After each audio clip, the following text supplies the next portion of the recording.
Welcome to the Neurodivergent Lens.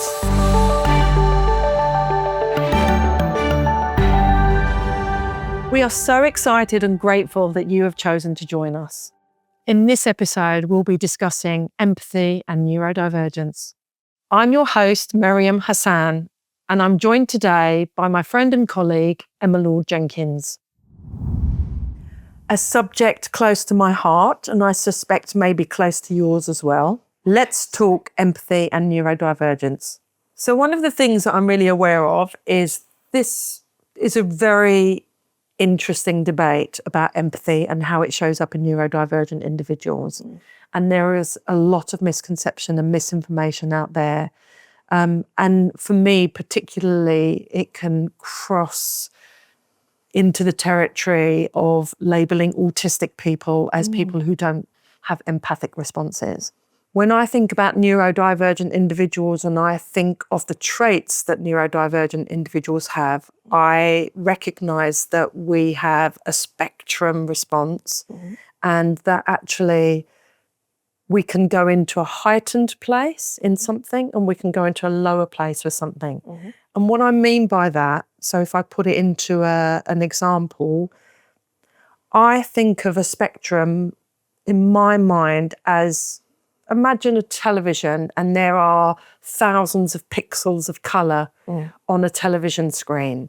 We can't necessarily see all of those together unless we zone in with a magnifying glass and then we see a particular colour, and we may see that colour repeated on that screen in different hues.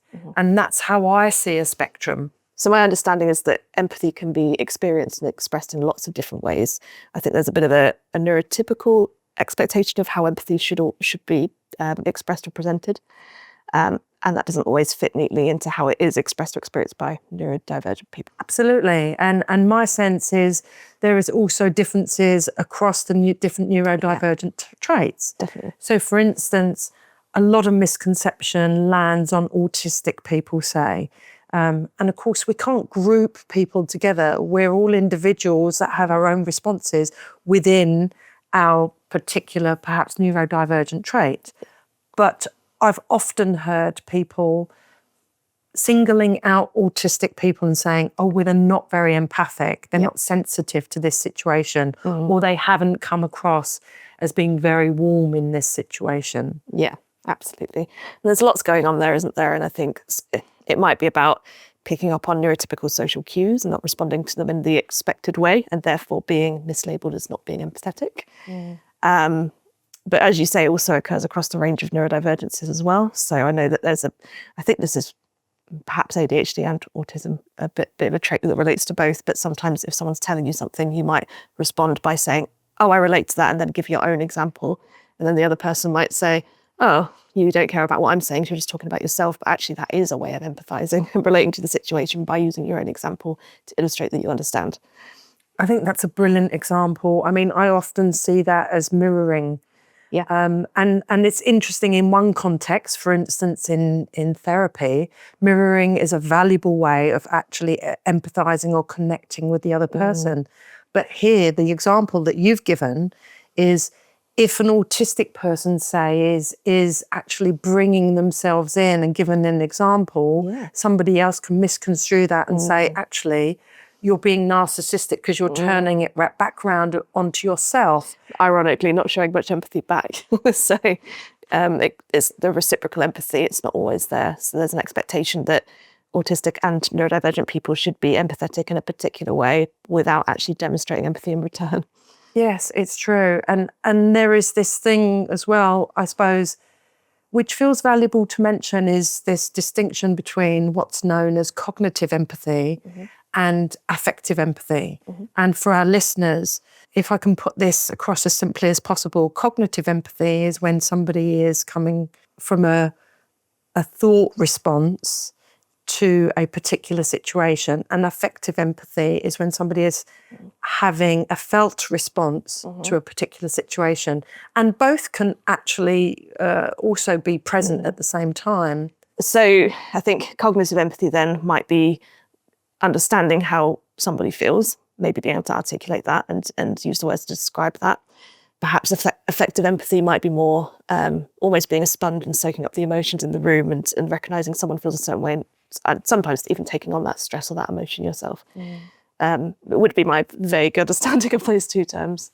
Yes, and the thing that it made me think about when you were saying that was that sense of how heightened sensory responses actually comes in, which is another thing that we understand shows up quite a lot for neurodivergent individuals.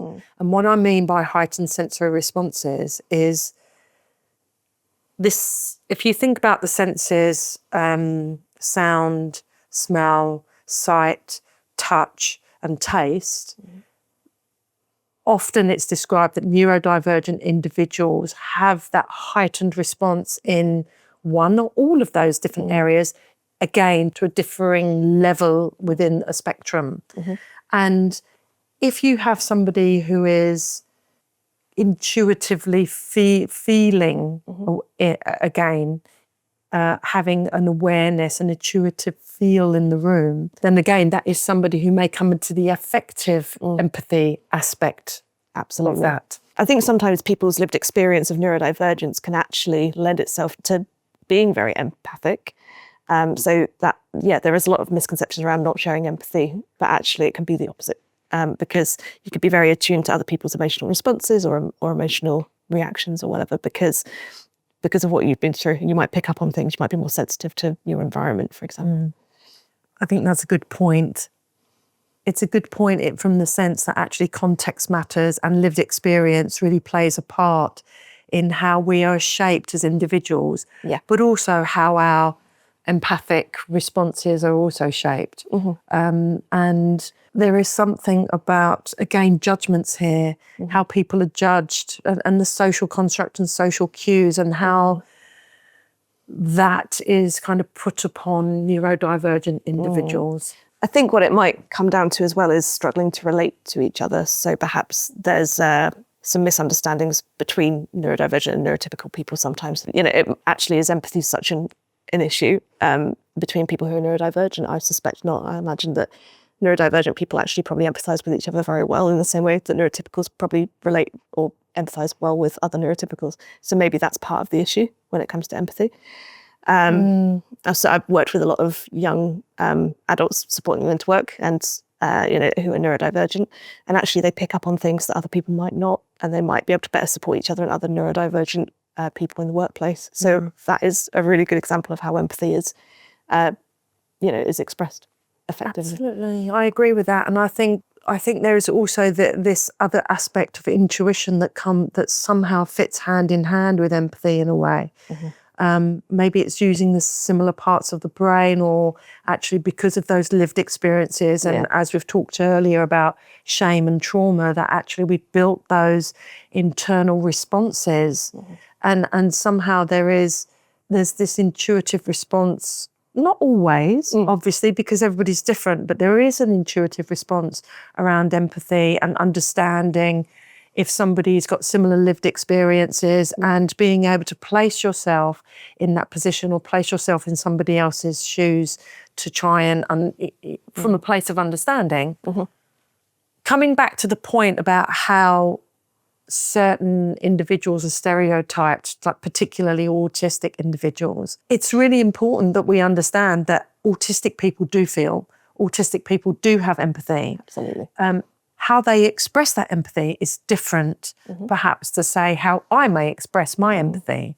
But no less valid. But no less valid, absolutely. And so that feels really important thing to bear in mind, that actually we could all be a bit more patient and non-judgmental. And empathetic towards everybody in society. I mean, for me, it's just about it being reciprocal. That's my main point, really. It's about understanding that, say, neurotypical people expect a certain level of empathy or a certain type of empathy without actually sharing empathy in return. That's my main point, which I've sort of said. I think that's a really valuable point in that sense of we can expect a certain type of empathy to be given to us, but in return, we're not offering the same empathy back. It's the curiosity thing again, isn't it? It's about being curious about where people are coming from. There's an expectation that people should demonstrate empathy in a particular way, and it's a very neurotypical standard of empathy. actually we need to be more curious about how empathy is expressed across different neurodivergences as well. I'm hoping that this podcast will raise some awareness around the fact that there are nuances within neurodivergent individuals, and we all express empathy differently, but to perhaps be more forgiving and coming from that place that actually empathy is felt. It's just felt in different ways, perhaps, and then expressed in different ways. Yeah, and we can't expect empathy in return if we're not willing to give it as well. I think if people feel shamed and judged for not giving a particular response, then it's going to be harder to demonstrate it in the first place. Does that make sense? And the difficulty sometimes can be that you may have somebody who's very expressive and outward with their empathy. Yeah, and then you may have somebody who's more introverted. And as we've touched on around the social constructs of not meeting eye contact or being very vocal, or sometimes not even being able to find the right word in the moment. Yeah. They might be internalising it and thinking it through and actually coming up with a very empathic response. Yeah. That might not be as obvious because they might not be as expressive, possibly. Yeah. So there's something about each of us pausing for a moment and trying to understand where the other person is coming from. Yeah. So one of the things that I'm aware of is that empathy shows up, or empathy is a really important factor in relationships. And that actually what can happen is that you may have one person who's perhaps in one neurodivergent camp, if you like, and then you've got somebody who's in another neurodivergent camp, and there can be utter clashes because they are misconstruing what the other person is saying, and there's a misconstruct going on around how somebody is not feeling like they're being received empathically. And it falls back down to those social constructs and what they think is happening empathically. And what happens is that rather than checking it out with the other person, I think you meant this when you said that. Often what happens is, that's not what I said at all. You've said this, and that's not where I'm coming from. I think it can happen with a neurotypical and a neurodivergent as well. Absolutely. Yeah. If we all pause to think about where the other person is coming from and actually just ask better informed questions, and actually and everything for me is about communication. Yeah, that's it. And again, this is why podcasts like this are helpful, I hope, because it just opens up that conversation. It'll go a long way to reducing stigma about empathy and hopefully, improving communication. Yeah. Thank you very much for being here and having these conversations with me. Thank you. It's been great. Thank you for joining us today. I hope that you will join us next time as we delve further into more conversations around neurodivergence. And don't forget to share your stories with me. And if you liked what you heard, then subscribe and let's keep the conversation going on neurodivergence.